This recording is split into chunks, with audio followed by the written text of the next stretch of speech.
يقول فيها: الخلوة لزوم قبر الحياة للتجرد من الحس والسفر إلى عالم المعنى بزاد الاسم مع الانقطاع الكلي للدخول إلى القلب ومجالسة الرب حتى ينكشف الغطاء ويتحدد البصر من معدن القدم.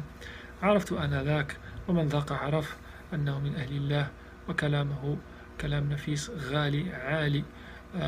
لو كنت من يعرف تراثه ويطلع في كتب أهل الله وفي الدين وفي كتب السنة وكتب أهل الصفة إلى غير ذلك، ويسمع كلام هذا الولي، يعرف ويفهم مباشرة أنه صادر من قلب زكي عال جدا.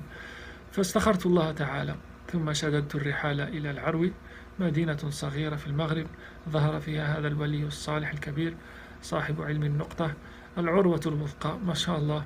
خفت أن أموت قبل الوصول، ومن يؤمن بالله فقد استمسك بالعروة الوثقى لا انفصام لها. الحمد لله وصلت، ووجدت فقراء من مختلف القارات، منهم من تجرد، منهم من باع نفسه لله. ما قرأته في كتب الطبقات وجدته هناك.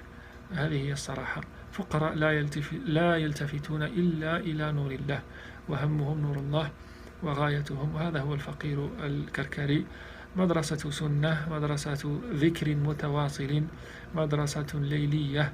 قال لي الشيخ عندما وصلت تفرس في وقال لي: أنت تحمل شهادة عليا.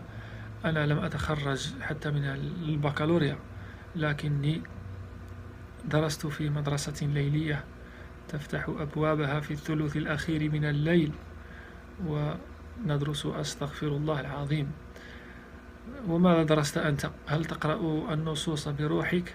هل تعلمت هذه القراءة العالية أم تقرأ بنفسك السفلية؟ فعرفت حينئذ أني مدعي، عندي علم المعرفة، أما حقيقة المعرفة أنا بعيد عنها كل البعد. فأحمد الله تعالى، هذا درسي الأول في الطريق، أني لست من أهل الله، لست من أهل التصوف، بل من المدعين. والحمد لله الذي أراني عيوبي، أدركت بعدي عن الله.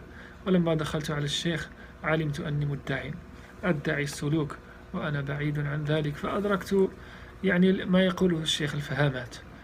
ويا لحلاوة الخروج من الجهل المركب إلى الجهل البسيط، من حالة تجهل فيها جهلك إلى حالة تعرف أنك جاهل وبعيد. هذا هو عين النعمة. أتعلم حروف التصوف من جديد. فلو وجدت أن همتهم أعلى منهم، من توجههم أصدق منهم، من هؤلاء ما شاء الله، من ذكر